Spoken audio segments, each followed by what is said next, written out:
those of you who have our cipher manuscript book, in the back we have an article on the 11-sphere tree, the Golden Dawn's 11-sphere tree from the cipher manuscript. And their 11-sphere tree was another one of Isaac Luria's many designs. But it's completely different as far as its correspondences are concerned from the 10-sphere tree that we use. And it doesn't need to be, but it is. And with all the paths different numbered, the paths all attributed to different letters of the Hebrew alphabet. And this is not necessary, really. And so what we opted to do, so that we wouldn't have to reinvent the wheel when we got into the inner order, what we did was we reconstituted Daath in its position, and that's right up directly between Tiphereth and Kether on the little pillar. And it's, of course, on the path of the priestess going up.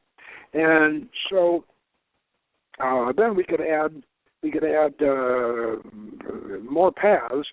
We could add a path, well, literally leading from Hesed to Daath, and then on up to Bina, and from Geburah on up to Daath. And so give you, and then of course, when having done that, we had to create some new tarot cards, which we did, and this makes the tree much easier to work, because you don't have to go and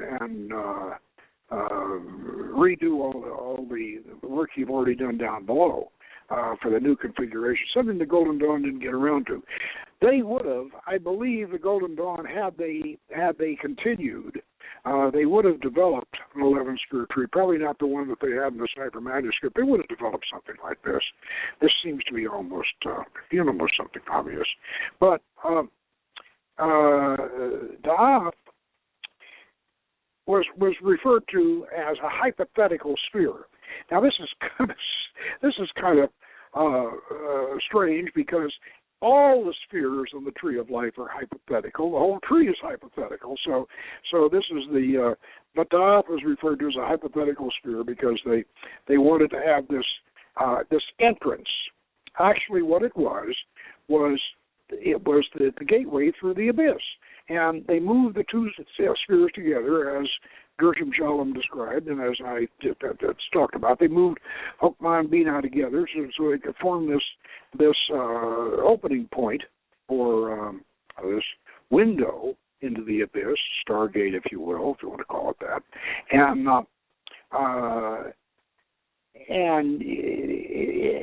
the catch here is, and this is what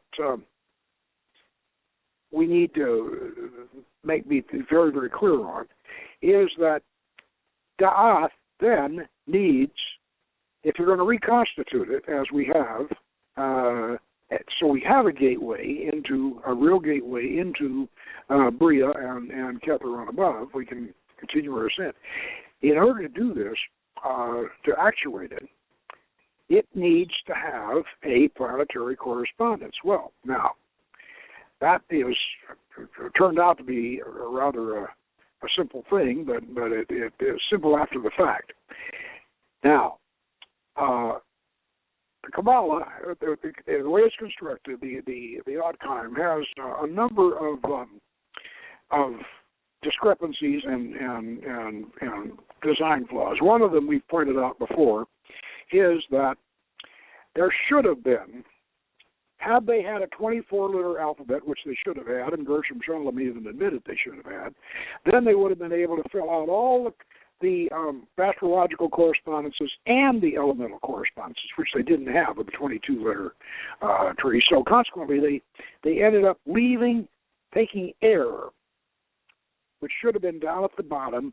Air should have been, at the very least, it should have been probably the path of the sun leading from Yesod to Hod. That would have been a good place to put the air element, but they didn't do that. Instead of that, they moved it all the way up to the top of the tree.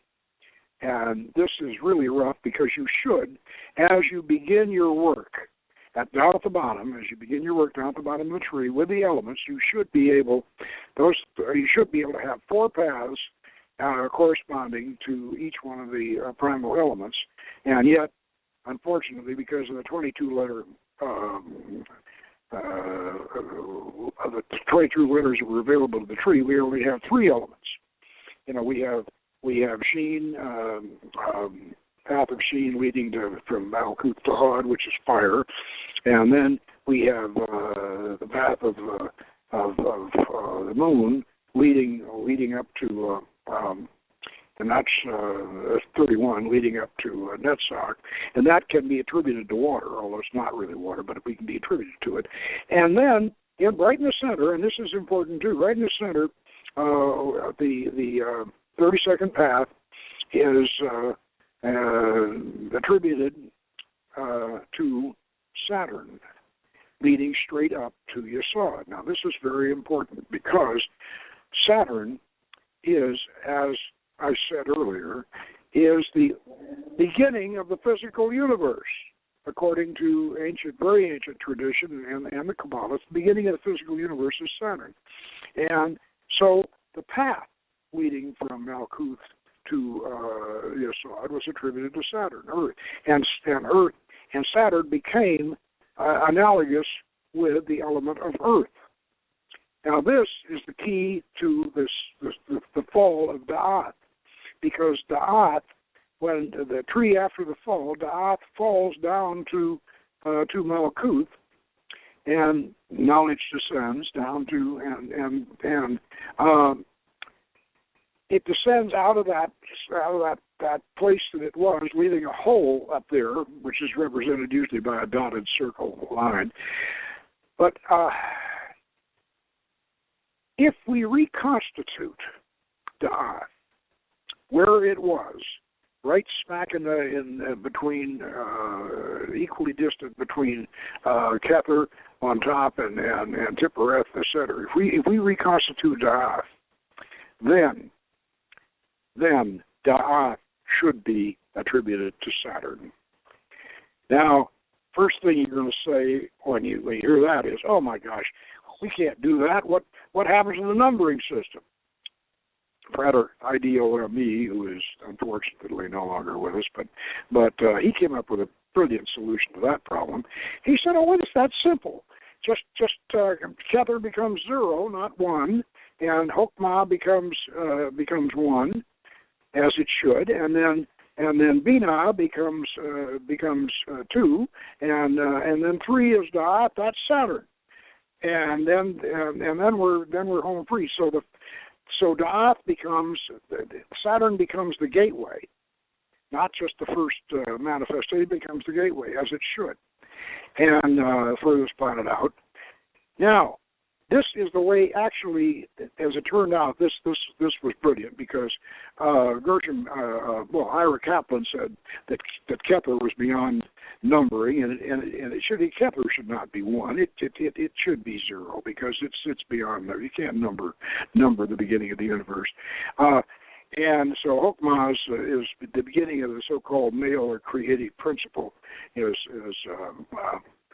Chokmah, and Binah is the female principle in the realm of the fixed stars, and that's what it should be. It shouldn't be Saturn. It should be the realm of the fixed stars. And so we put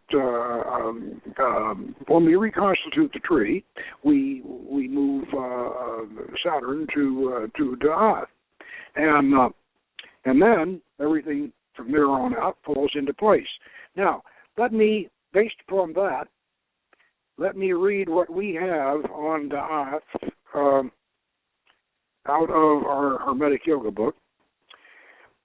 Daath, third sphere, Saturn, beginning of the physical universe, center of the cube of space, corpus callosum.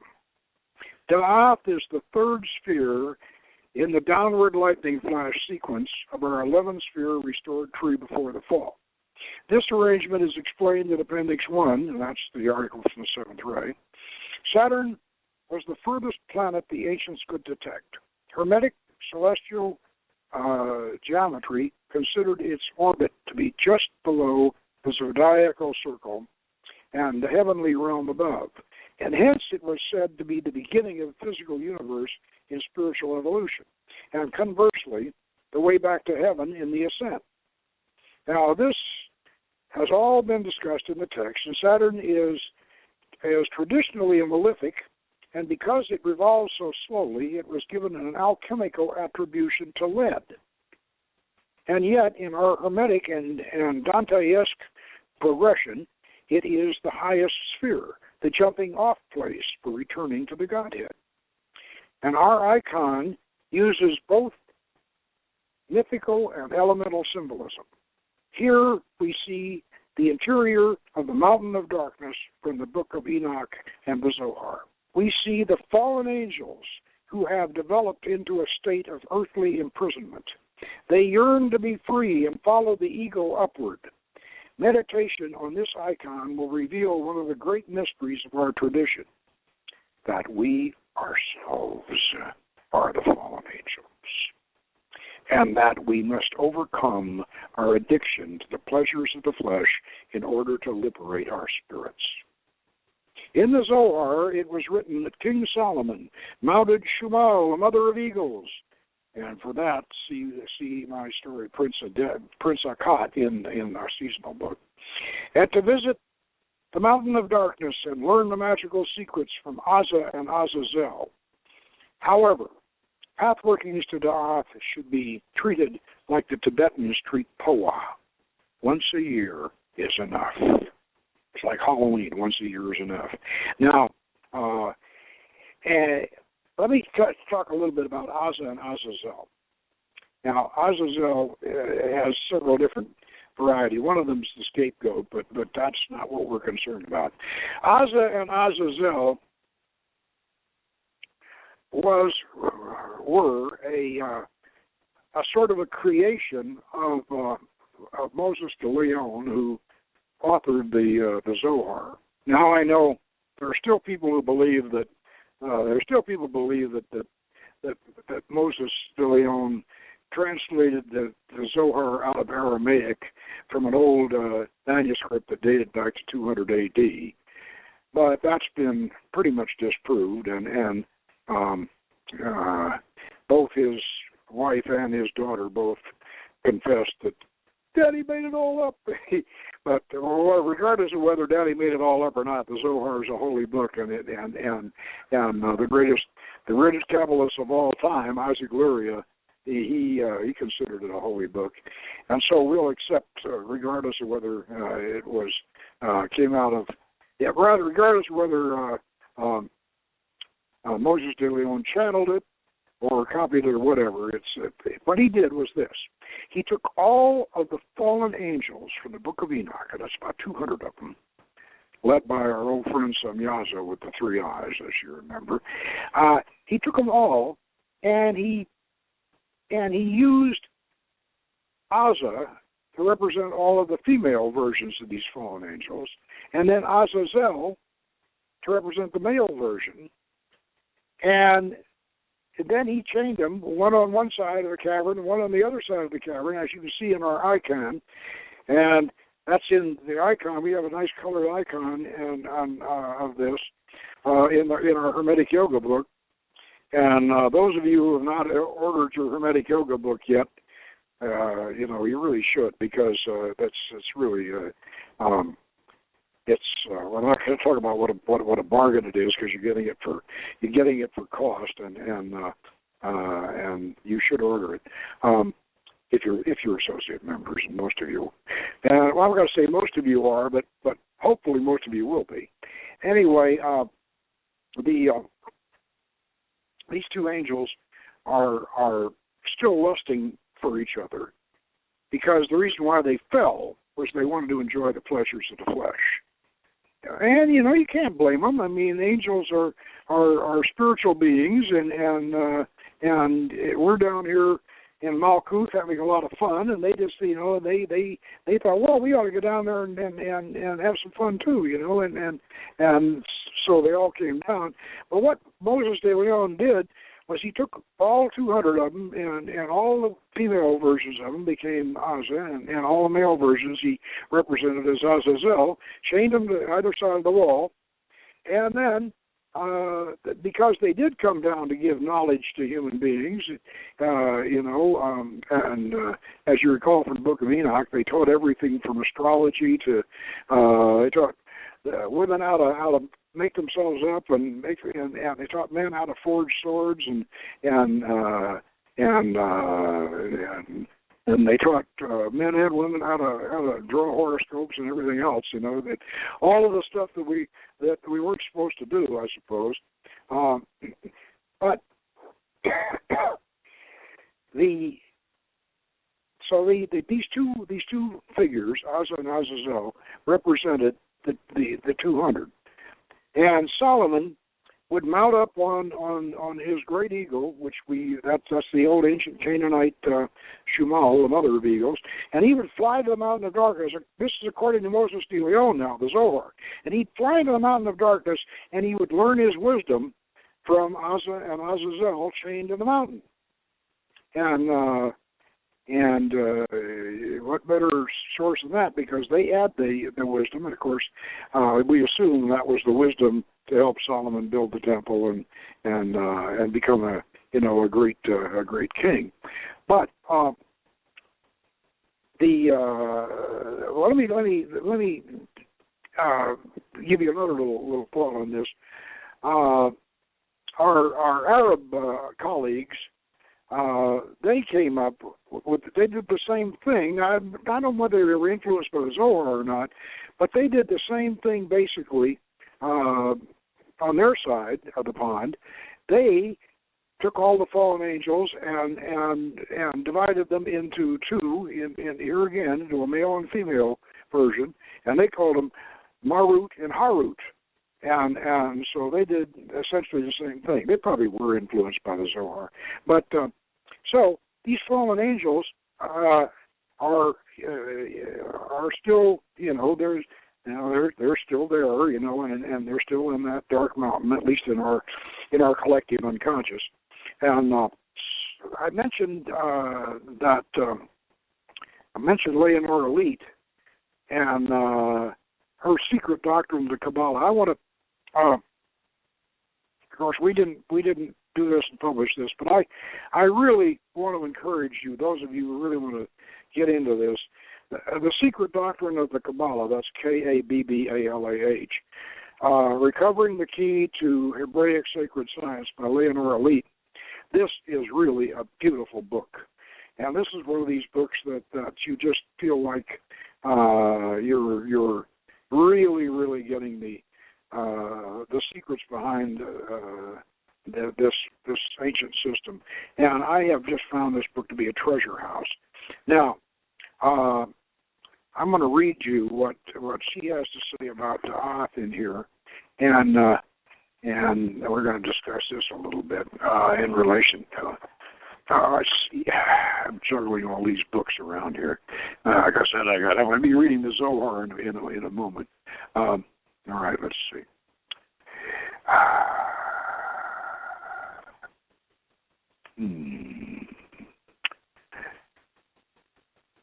The basis of this evidence, the Tree of Life diagram, should now be recognized as emanating from the central point of Daath. Remember that now. The central point of Daath, the non-Sephira, and not from Kether, the first emanated Sephira.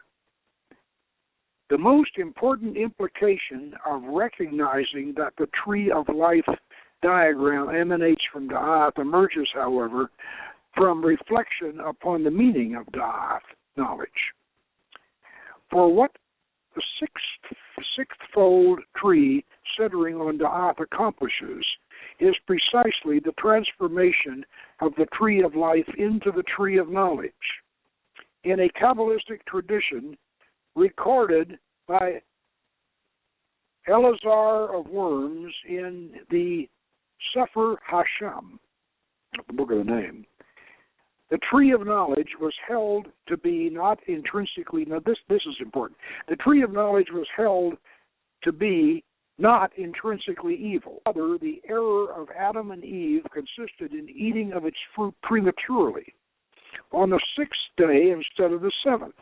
Had they waited and eaten of the fruit with Sabbath consciousness, it would have been a tree of life for them. The central Sabbath column would then have harmonized the duality of good and evil that the right and left columns of the tree can represent, and without which it becomes a destructive tree of knowledge. Now that's a bit of rationalization, I know, but they're trying to, there's a love-hate relationship with the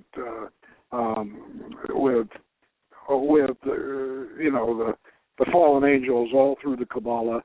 They're supposed to be they're supposed to be evil, but the truth is that the knowledge they brought down was basically what formed the Kabbalah, and so this is a Kabbalistic rationalization. It was as though a dualistic pursuit of knowledge that Adam and Eve may be said to have lost paradise. So it is through the proper understanding of knowledge, Daath, that the descendants of Adam and Eve were shown the way out of the bondage of this destructive dualism. And now, let me, a couple of other things about what she just said here. She says that Daath is the center of emanation. Now, what she means by that is what we have already, I don't know whether we beat her to it or not, but in our Cipher manuscript book, you will find, back in the back of the book, you'll find an appendix where we have a Pythagorean tetrachus. And this is by Fred Adams, by the way, my master. And what Fred did was he divided this tetrachus into he just proceeded to draw lines from the triangle points out to the perpendicular to the sides, and he continued to do this. He continued to fractalize the whole tetrachus with these lines from points to point to point and side to side, to where he ended up with a matrix in the tetrachus. And this matrix, a matrix in which any valid configuration of the tree of life will fit into. Now, Leonora Leet did the same thing with the cube. And I think you're all familiar with the cubist space diagram. We used that in our own version of the Kabbalistic head, the perfusum or whatever, I can't pronounce that. The doctrine of the head of Adam Kadmon. We did use the cubist space with Saturn right smack in the center. And if you've seen our diagram of the head. The head of Adam Kadmon in our yoga book or in our yoga lessons, and that explosion came over the internet, and I don't know what it was, but it if you heard it, it was not the Big Bang, but it sure sounded like it. And anyway, we have sound effects. Yeah,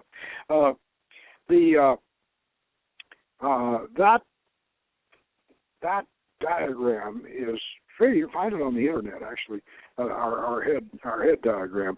But what Leonora Leet did was she took the cube, and she also took another design that Fred Adams had worked on. Not that she got it from him; she probably derived it herself. The dodecahedron of Plato, which is the dodecahedron is a solid that represents the whole universe, and she diagrammed that. And she found out that when she put her 11 sphere tree on there, she could take all the central lines and emanate them right from the Daath point, and that became the origin from her. That became the origin of the tree, and this is, really sort of confirms the whole idea of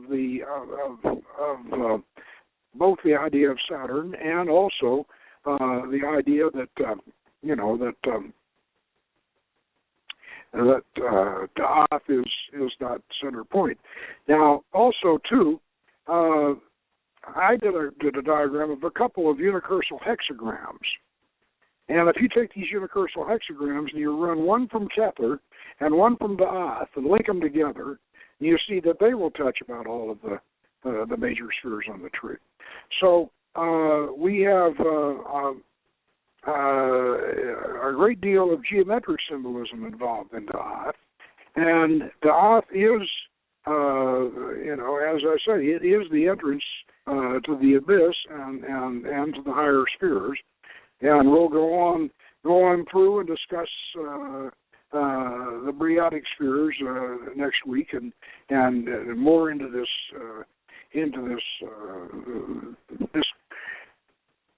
Well, the best way to describe it is Neoplatonic emanation theory that got Kabbalized,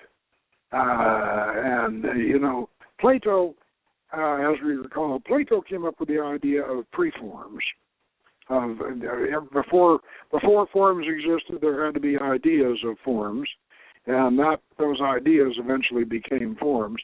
And his follower Plotinus put them in motion and developed the theory of emanations, which in turn influenced the early Kabbalists. And so you see. The early Kabbalists, and this is not anything. I'm not being anti-Jewish when I say this, but the early Kabbalah was very, very heavily influenced by Pythagoras. In other words, very heavily influenced by the Hermetic tradition, and which is Pythagoras, and it was very heavily influenced by Pythagoras, but then it went its own way, and it didn't get reintegrated back into the Hermetic tradition, which gave it birth, until it got all the way up to the Rosicrucian period. That's when they started reintegrating it. And we owe a lot originally to the Hermetic philosophers. And of course, Pythagoras was, I think, the first, you could call him, I don't know, Empedocles, if you please, and even if you don't please, I suppose Empedocles has to be considered because he's the one that came up with the four elements. And, Empedocles said, everything is air, earth, fire, and water. And he didn't add that I know of the consciousness, but he assumed it. But everything is air, earth, fire, and water. And that probably, you could say that's the beginning of Hermetic theory. You could say that, but Pythagoras was certainly a follower of Empedocles in many ways. Anyway, so what I would like to do is I would like to now pick up our old friend Dion Fortune, and let's take a look at in her discussion of Hesed, which we've already covered on this show, but she said, and the abyss, the gulf fixed between macroprosopus and microprosopus, marks a demarcation in the nature of being, in the type of existence prevailing upon the two levels. It is in the abyss that Daath, the invisible Sephira, has its station, and it might aptly be named the Sephira of becoming. It is also called understanding, which might be further interpreted as perception, apprehension, consciousness. In a way, that just about says it all, doesn't it? And what I would like to do now, I would like to have a sip of coffee.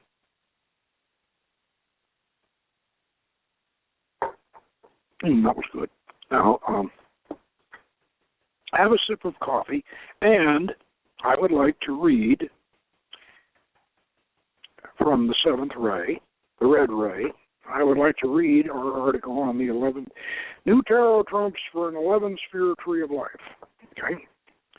And by the way, this article that I'm going to read you is, we reprinted this article in the Hermetic Yoga book, so you can get either you can get the third ray, and you know, if you get the third ray, you get our special advanced book review on Nazi bimbos and the Sword of Siegfried, and that is worth the price of admission. I'll tell you, that's really funny. Yeah, Nazi bimbos and the Sword of Siegfried, reviewed by Marius Dork, with what a kind of a sexy illustration.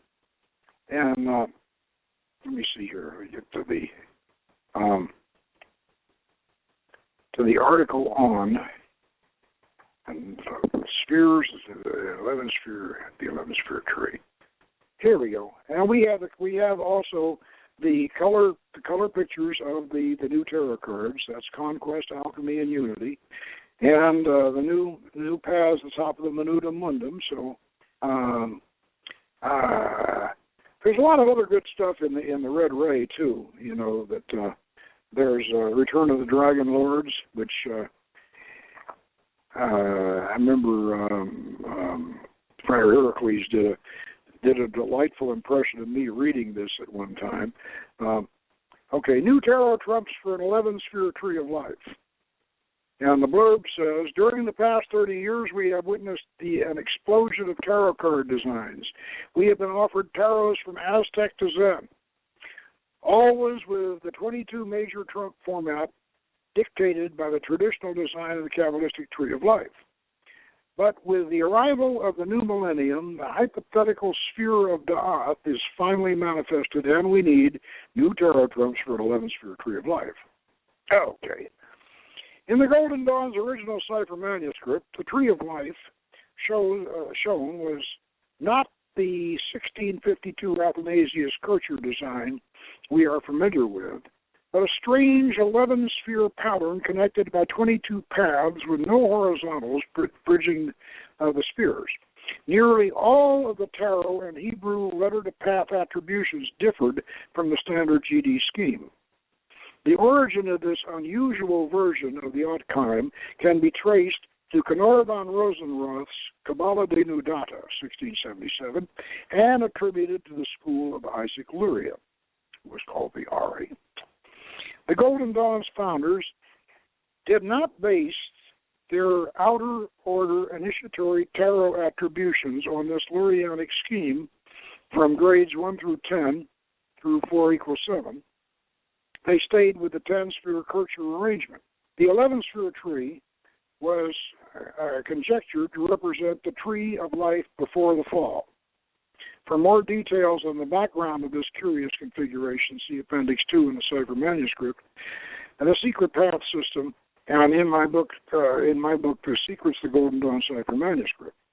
Now, since I first began to contemplate the Kabbalah some 30 years ago, and this was written 10 years ago, I have enjoyed a fascination with the hypothetical sphere of Daath, knowledge.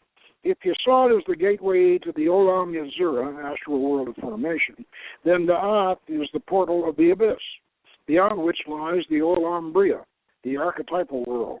Eventually, this abyss must be crossed. So why is Daath considered hypothetical? For that matter, the whole tree is hypothetical, so Daath is either there or it is not there. I suspect Daath's hypotheticality results from a timid adherence to the rejoinder in the Venerable Sefer Yetzirah that says, 10 are the numbers out of nothing, not 9, not 11. And of course, we must not forget that most of us are born with 10 fingers and 10 toes, none of which are hypothetical. And for this reason, and because 11 fell one short of 12, the number of perfection, 12 disciples, 12 months, 12 signs of the zodiac, and 12 days of Christmas. The number 11 was cursed with a bad reputation. Isaac Luria was not affected by this superstition. Crowley was intrigued by it. I find the dynamic instability of 11 to have fascinating possibilities. Daath is the stargate, the wormhole, the time warp, the dimensional rift, the cliff at the edge of the world, the jumping off place. We would hardly want to internalize an entirely different tree of life, and in order to access this elusive sphere. With this in mind, and with the happy coincidence of having an OTA magical alphabet of 24 letters, I set out to create an 11-sphere tree of life, with its paths and tarot keys that would extend and modify the Kircher tree rather than replace it entirely. In this respect, all first-order path workings could remain intact.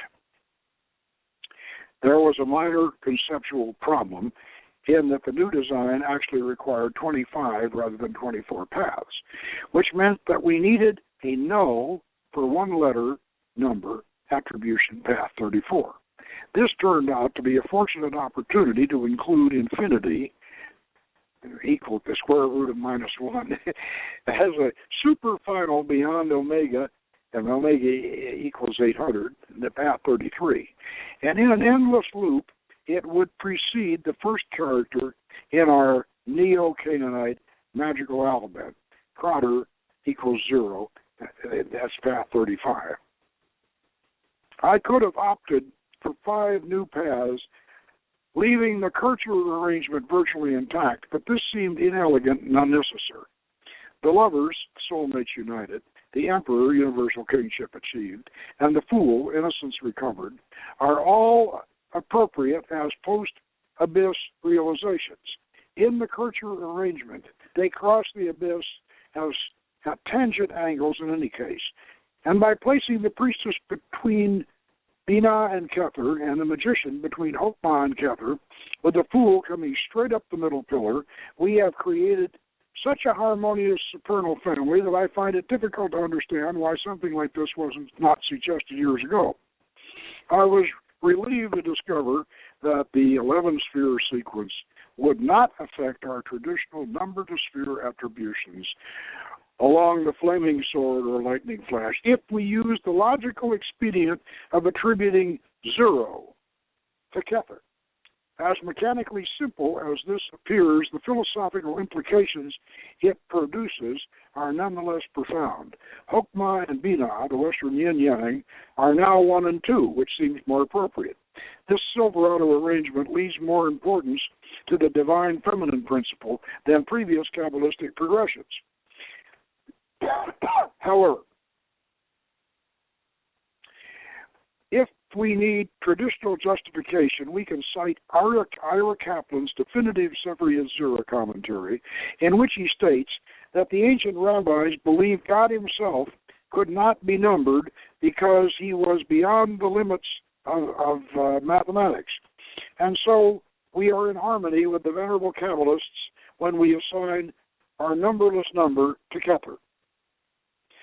Moving the planetary attribution of Saturn to Binah and down to Daath was the inspiration of Frater Idomme.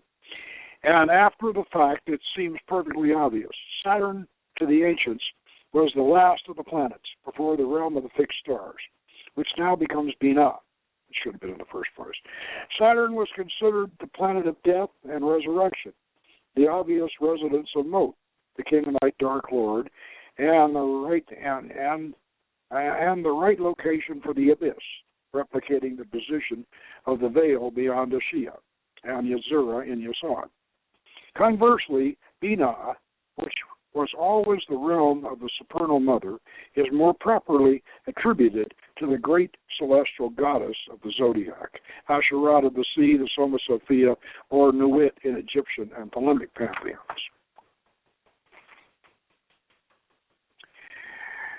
With the rationale and mechanics of our new structure set forth, we have reached the point in our discussion where the symbolism of the 3 new trunks can be explained.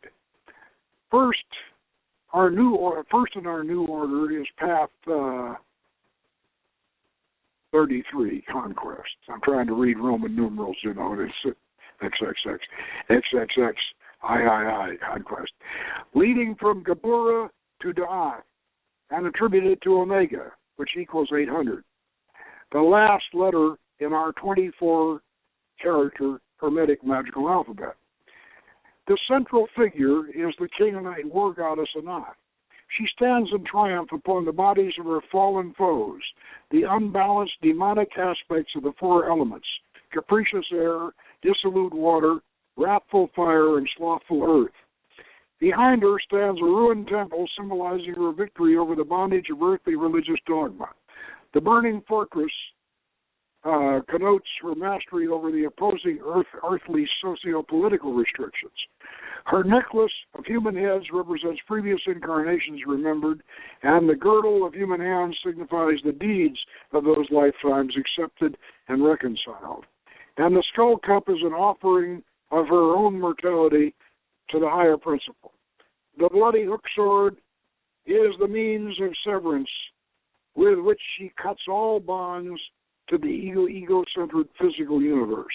Her wings carry the victorious goddess from Mars to Saturn on the path of the spiritual warrior. This tarot key is attributed to the element of earth, a vital hermetic correspondence missing in all previous tarot arrangements. And that's because it was missing in the original Kircher version of the Kabbalah. Now, second in our sequence, 34, alchemy, leading from Hesed to Daath and attributed to infinity, which equals the square root of -1. A null between the end and the beginning of our magical alphabet. The central figure is the Canaanite blacksmith god Kothor and Kassus, the biblical Tubal-Cain. He forms a middle pillar between Jachin and Boaz, the traditional columns at the entrance of Solomon's temple. Overhead spans an arch depicting the vault of the heavens as signs of the zodiac, with a mystical keystone representing as infinity. Beyond Kothor is the alchemist's furnace, the Athanor, with its pelican terminating in a crucible into which the essence of the distillation is precipitated. And in the foreground is the quenching vat, marked with the elemental symbols of the four primal alchemical operations: mercury solution, sulfur calcination, salt separation, spirit conjunction. This tarot trump itself is attributed to sulfur as a symbol representing the entire alchemical process. Kothor, that's also Kusur, wears a Masonic Blue Lodge apron to signify his role as a spiritual artificer. His jewel girdle is the mystic belt of Orion, whose stars can be seen above the distillation coil. And I have a reference to Montauk Chia's fusion of the five elements. His lamen is the caduceus of Hermes, which represents the mystery of the chakras and the nadis. The sapphire jewel of Hesed, the third eye, is mounted in the headband he wears on his brow. He holds the philosopher's stone, the perfection of the great work, which is nothing less than a synthesis of his purified chakras, the eternal chariot of his immortal soul. The third and penultimate of our keys is path 35, unity, rising from Tippereth to Daath. To this trump we assign the letter Krater. That's 10 equals 0, which connotes the Holy Grail. The jade green female figure sitting in a meditative asana is the goddess Astarte. Her body contains 9 of the vital chakras from Malkuth up to Hokmah, with Kether shining as a brilliance, emanating from the center of the universe, just above her aperture of Brahman.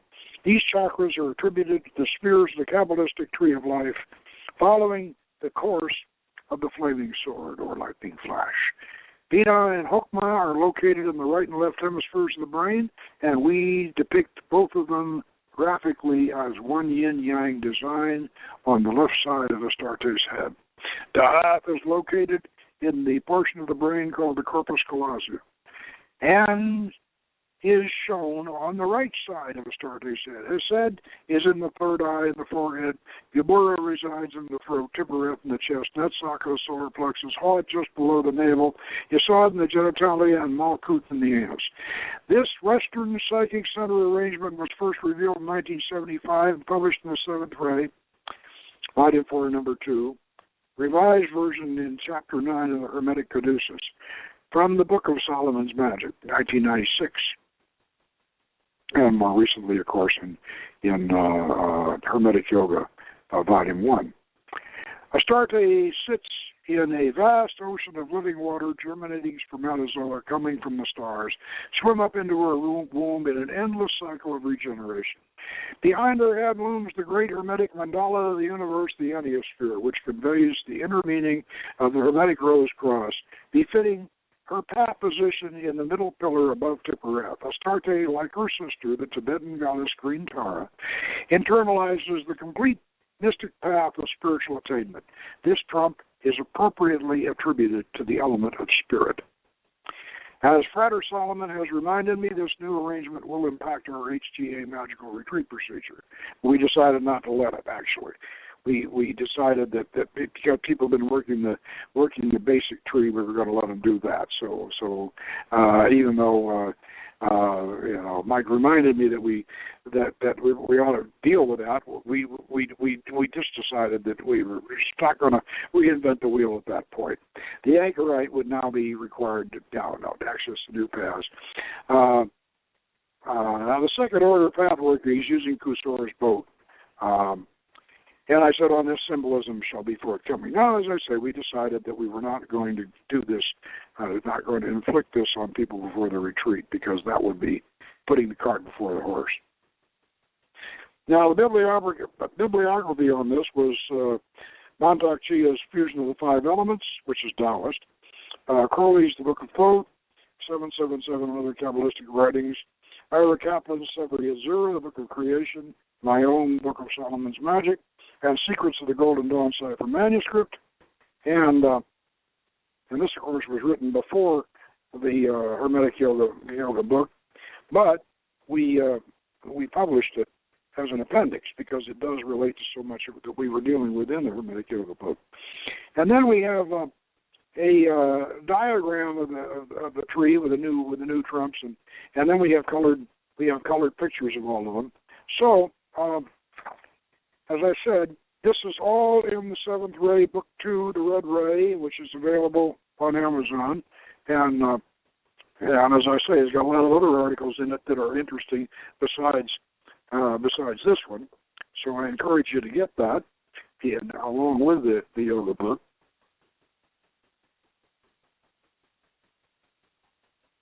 I'll finish off my coffee here.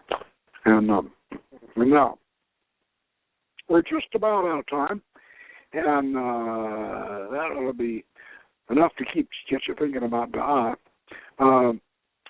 So next week we're going to go to, we've been to Daath. Next week we're going to cross the abyss. We're going to deal with the higher spheres.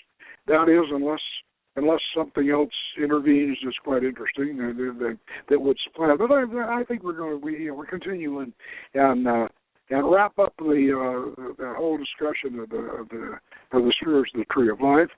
And so until that time, take care, be well, and good magic.